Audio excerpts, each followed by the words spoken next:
inside 2003, a little boy goes to the shop alone and is never seen again. This is the story of 7-year-old Daniel Entwistle. It's bank holiday weekend in Great Yarmouth, a beautiful part of the UK, but one filled with deprivation, high unemployment and high crime.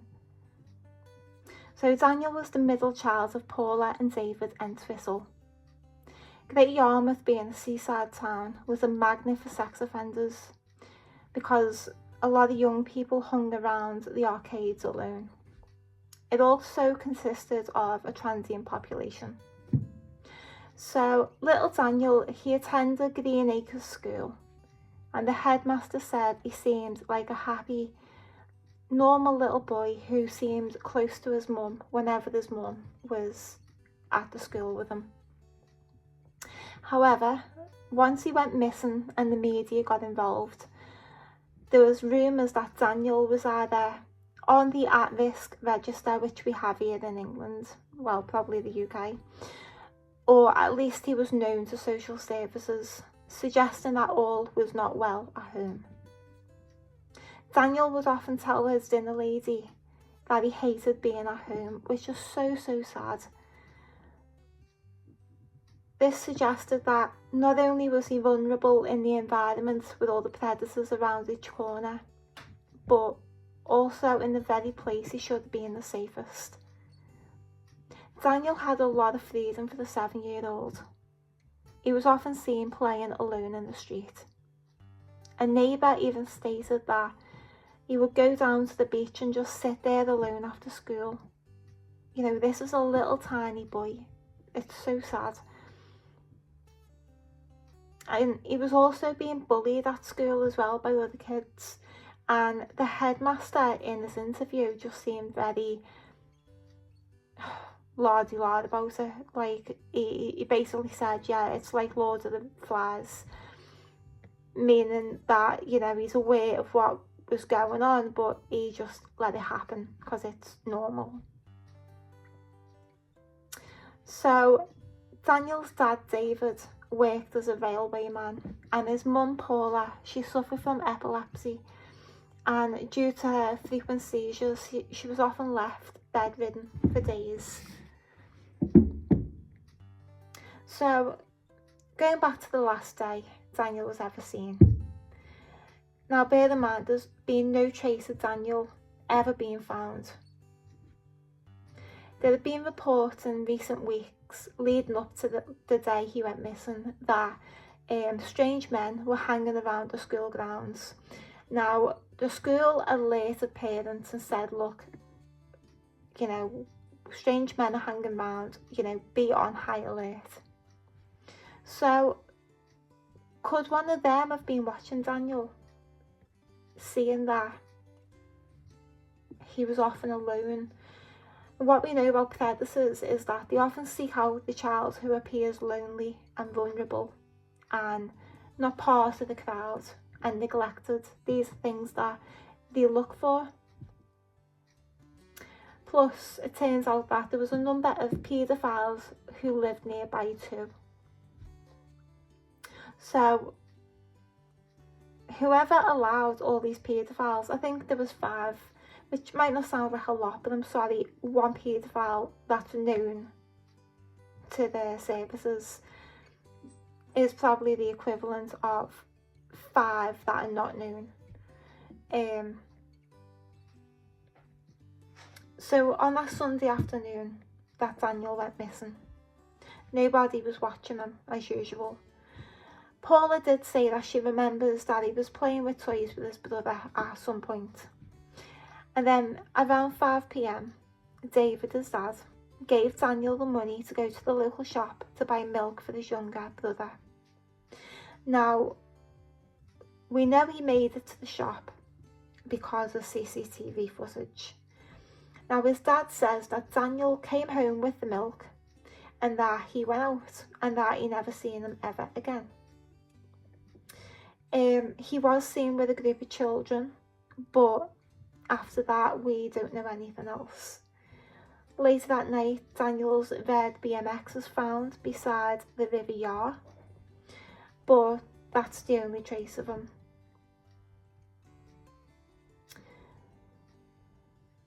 It later came out that David, bear in mind these are living in Great Yarmouth.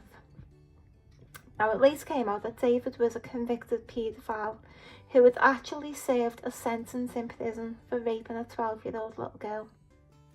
He was in a paedophile ring. Now the question needs to be answered. Did one of the men, I'm assuming the men, probably might be women involved, did one of the people in this paedophile ring have an interest in Daniel? Now Daniel is very small. I think he's 3'2". He's just a 7-year-old little boy, as cute as a button. Did the paedophile have an eye on him? And did his dad know anything? Now, I do want to state at this point that his dad actually died in 2015. Police say, you know, no suspicious circumstances, but that's literally as much as we know about the dad. And obviously we can't go back and ask him, you know, any more details. Now, I think apparently he committed the crime in Manchester ways or somewhere up north, and then when he came out of prison he moved far away from the area, as they often do. So just another predator in the Great Yarmouth area. So let's talk about some theories. So one theory being that he fell into the water.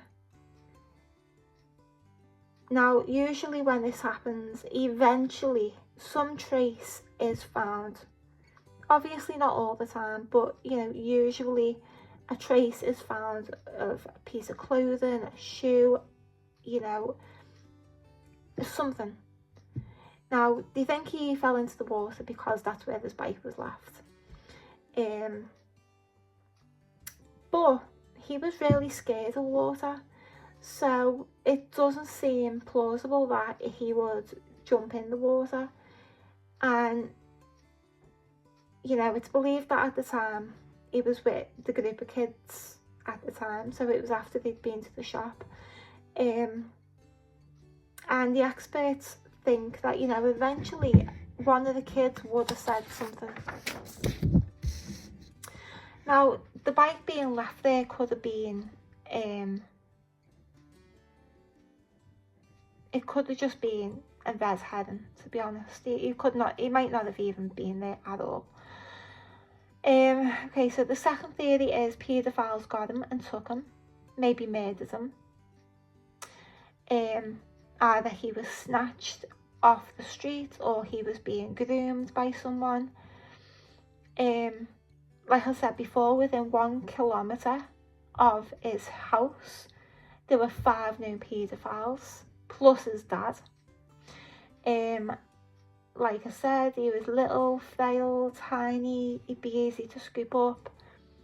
We know paedophiles like small defenceless children. I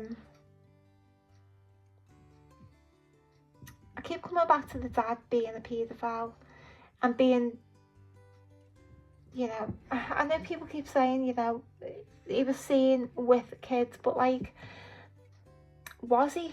There's just not much information about this. So one of the last people to see him was his dad. And we know he was part of a paedophile ring with other paedophiles. Was he still active in that group when Daniel went missing? Did he leave that group behind once he'd been, you know, convicted in Manchester and then moved to Great Yarmouth? He also kept this a secret from Paula, so Paula didn't actually know that he was a convicted paedophile, which is just devastating on so many levels. I can't imagine what that would do to a woman, to a wife, to a mother, to know that, you know, you've married a paedophile, you've had kids with a paedophile, you've allowed your kids to be around them because you didn't know. That just must be devastating. So is BMX being left by the River Yar? Like I said, it's possible Daniel was never even there and that somebody placed the bike there to make it look like, oh, he's gone in the water. We don't know if the bike was ever fingerprinted or if DNA was ever taken. And the criminologist, David Wilson, he thinks that he was groomed. He was being groomed by someone known to the dad, and he believes that he was taken and he was murdered, which I think is quite plausible. I think a paedophile ring was definitely involved, and the fact that his dad was part of the paedophile ring, again, I don't know if that was in Manchester or Great Yarmouth or online. Bear in mind this is 2003, so maybe not online. Everything was quite new back then. I mean, possibly, you know, maybe.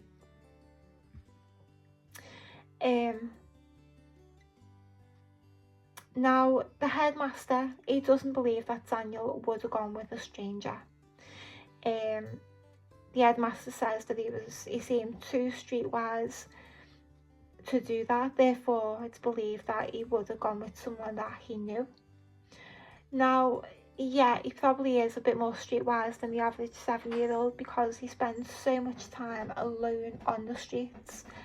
And like I said, you know, this kid is going to stand out like a sore thumb to a predator. You know, his parents are never with him. He's going down to the beach, he's hanging around, you know, just on the street alone. You know, he might sometimes be with other kids, but he's not part of the clique. You know, he seems like he was a little boy who was on the outside looking in quite a lot, which, it just breaks my heart, this poor little baby. But David Wilson thinks that he was a perfect target for the predator.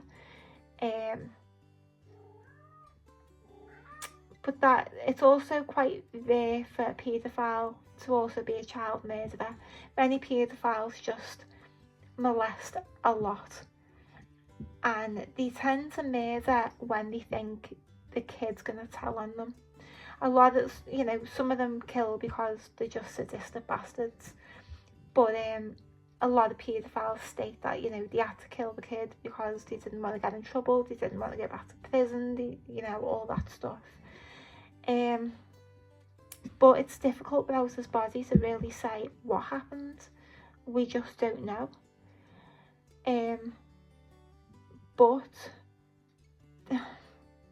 Daniel just didn't stand a chance. When you look at that level of neglect for a 7-year-old little boy, he was so vulnerable. And then, you know, you think about his dad. Like, I wish I could go back in time and, you know, press the dad for more information. I hope that this is one of them cases where, you know, we're seeing it more and more now, where, you know, cases are getting solved after 30 years, 40 years, and someone comes forward with a key piece of evidence, then we find all the answers.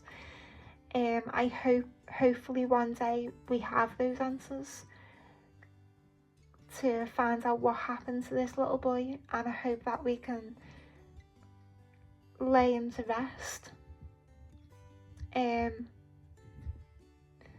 I mean, there's always the possibility that he might have been kidnapped and they kept him, and now he's forgotten that he's Daniel Entwistle, and now he thinks he's someone else and he's alive and he's thriving. Those cases do exist, so it does need to be mentioned. But is it likely? I don't know. I'd like to know more about these men who were hanging around the school in the weeks leading up to Daniel's disappearance. There just seems to be so many unanswered questions, and with his dad gone as well, and his mum seems to have vanished, which I don't blame her. You know, I don't blame her 1 minute. She's going to be getting a lot of blame. People are going to be side-eyeing her. You know, does she really not know? You know, we see that quite a lot. But yeah, I hope one day we have the answers. But until then, Take care of yourselves and each other, and I'll see you in my next one. Bye.